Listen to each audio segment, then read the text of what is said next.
The previous p-delta algorithm that we covered is oversimplified, as we only applied it to a single structural element and assumed the linear bending moment diagram, and this is not applied in commercial structural analysis software. So here we show the results presented from a nonlinear p-delta analysis in a commercial structural software package, and this is the result from the p-delta analysis solver that we're going to develop, which matches the results from the software quite well. So as we can see, the largest lateral displacement is very close, and here we presented the axial forces, base shear and overturning moment at the base of each column for comparison, which also match quite closely. And now we'll cover the algorithm that's going to be used to develop our p-delta analysis solver. So let's just make a bit of room here. So the first step in our algorithm is a pre-processing step. So in this step, we have our data structures for our nodes, elements, sections and materials that we're going to use. And we subdivide the structure into nodes and elements. We create our node and element sets that we're going to use to apply loads and boundary conditions. And then we impose the boundary conditions, assemble the load vector, which consists of the external loads that are applied to the structure, such as gravity and wind loads. And now we move on to the linear elastic analysis step. So this is the initial step that determines our deflections to be applied as initial conditions to the p-delta analysis step. So given that we have a structure, we need to construct stiffness matrices for each element. So our stiffness matrix in the linear elastic step for element E, multiplied by the displacements at the element nodes in the linear elastic step, is equal to the internal force vector. So this is a vector of internal forces and moments in the element. So this is effectively the equilibrium equation for each individual element. So that's part A of the linear elastic analysis step. And because the columns and beams are not oriented in the same way, we need to solve our problem in a consistent coordinate system. So what we do is transform the displacement and internal force vector into global coordinates using a transformation matrix T. So that leads to the following equation, where we have T by the stiffness matrix of the element by T transpose, and we end up with a displacement vector in global or transformed coordinates for this element, and that's equal to the internal force vector in global coordinates. So note that we'll cover these steps in detail in subsequent videos, but here we're given an overview of the algorithm. So therefore we can write this as our transformed stiffness matrix. So that will be K linear elastic in transformed coordinates of this particular element, multiplied by the displacement vector in global coordinates, is equal to the internal force vector in global coordinates. And in the next step, we assemble all the element stiffness matrices into the stiffness matrix of the entire structure. So this will be the stiffness matrix in a linear elastic analysis in global coordinates. So this is the stiffness matrix of the structure, multiplied by the displacement vector of the structure in global coordinates, is equal to the externally applied forces acting on the structure. So that will be the vector of external forces in global coordinates applied to the structure. So all these element stiffness matrices get assembled into this stiffness matrix here of the structure. And then we invert the stiffness matrix to solve for the unknown displacements at each node of the structure. So we have the displacement vector for each node in global coordinates is equal to the inverse of the stiffness matrix of the structure multiplied by the vector of externally applied forces, which consists of the wind loads and gravity loads. And the next step is the back substitution step. So we back substitute the displacements that we're going to extract from the displacement vector of the structure.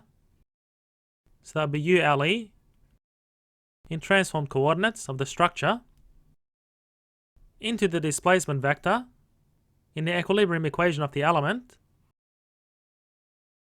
And that gives us the internal forces in the element, which will be in transformed coordinates. And finally, we transform the forces in global coordinates. So these are the forces that are internal to the element in transformed coordinates. So we multiply these by the transpose of the transformation matrix to get the internal forces in local coordinates of the element. So these are actually the forces that we designed for, being the axial forces, shear forces and bending moments inside the element. So that's our linear elastic analysis. And the next step is the P delta analysis. So in this step, we first apply the initial condition to start our iteration. So that will be the displacement vector in the P delta analysis in transformed coordinates. And this is the initial displacement of the structure. So we set this displacement at index 0, which is equal to the displacement vector of the structure, being the displacements at every node, in transformed coordinates that we obtained from the linear elastic analysis. And in step B, we go through the iterations to find the displacements of the structure by incorporating geometric nonlinearity to model the softening of the structure. So we go through each iteration, being iteration I, from 1 to the number of iterations. So here we build the tangent stiffness matrix for each element. So this is done in several steps. So we have for each element E, we build a displacement vector, being the displacement vector at the nodes of the element in our P delta analysis. So this will be in transformed coordinates for element E at iteration I. So we get this from the initial displacement vector of the structure in step A. So basically we extract the displacements corresponding to this element from the displacement vector of the structure. So this will be obtained from the previous iteration, where initially we use the displacement vector of the structure from a linear elastic analysis. And then we transform this displacement vector of the element. So we have UPD in global coordinates of element E at iteration I into local displacements of the element. So we multiply by the transpose of the same transformation matrix that we built in the linear elastic step, and that's equal to the displacement vector at the nodes of each element in the P delta analysis at iteration I. And then using the axial displacements from this displacement vector, so that would be UPD being the local displacement vector of the element at iteration I, we compute the axial force in the element at iteration I. So this will be the local axial force in the element at iteration I, which will be used to build a geometric stiffness matrix. So the next step is to build the geometric stiffness matrix, being the matrix that accounts for geometric nonlinearities due to P delta effects in our P delta analysis step. So this is the geometric stiffness matrix for the element at iteration I, which is built from the axial force in the element. So that would be NPD in our P delta step for the element at iteration I. And then we transform the geometric stiffness matrix from local to global coordinates. So similar to the elastic stiffness matrix, we multiply this by T, being the transformation matrix. So this is the element stiffness matrix at iteration I, and multiply by T transpose. So that gives the geometric stiffness matrix in transformed or global coordinates for the particular element at iteration I. So from this, we can obtain a tangent stiffness matrix of the structure. So in our P delta analysis, in global coordinates, for element E at iteration I, so that's equal to the stiffness matrix in our linear elastic analysis step in global coordinates of element E.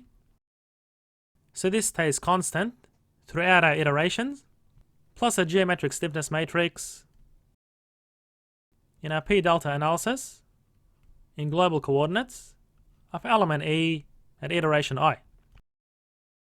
So during each iteration, the axial force in the element is going to change, and so is the geometric stiffness matrix. And consequently, the tangent stiffness matrix is going to be different during each iteration. And then we assemble all these element stiffness matrices.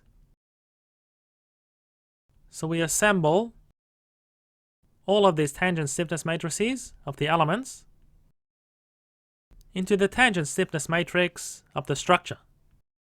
So we have the tangent stiffness matrix in our P delta analysis in global coordinates of the structure at iteration I.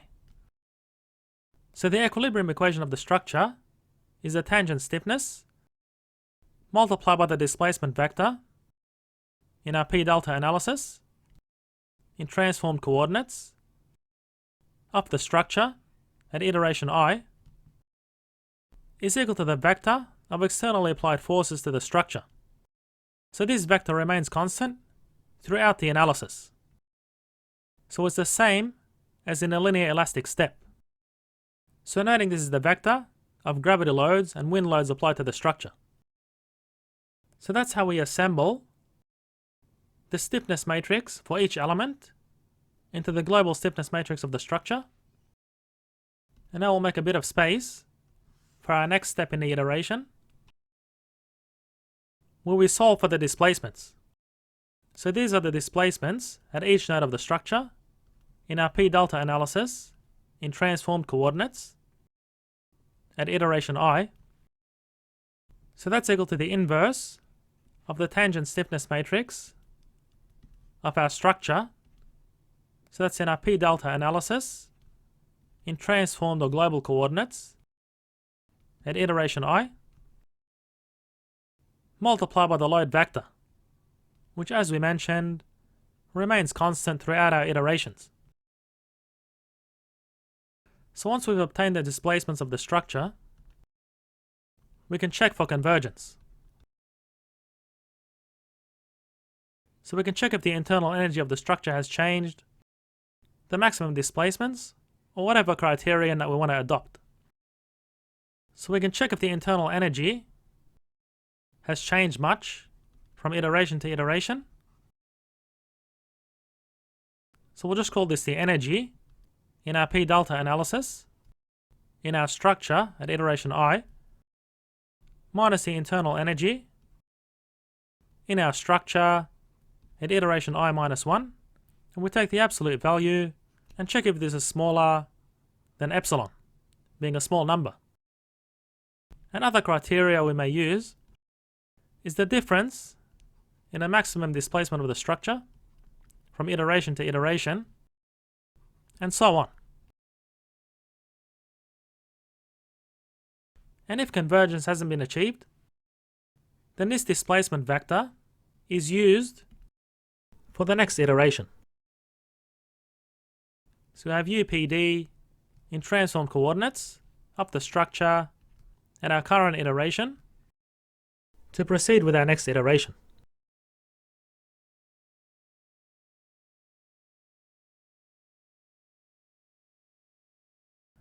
So once we've completed all these iterations, we go to step C, where we back substitute the final displacement obtained from the p delta iterations into the element stiffness equation, being the tangent stiffness matrix of the element in our p delta step in transformed coordinates,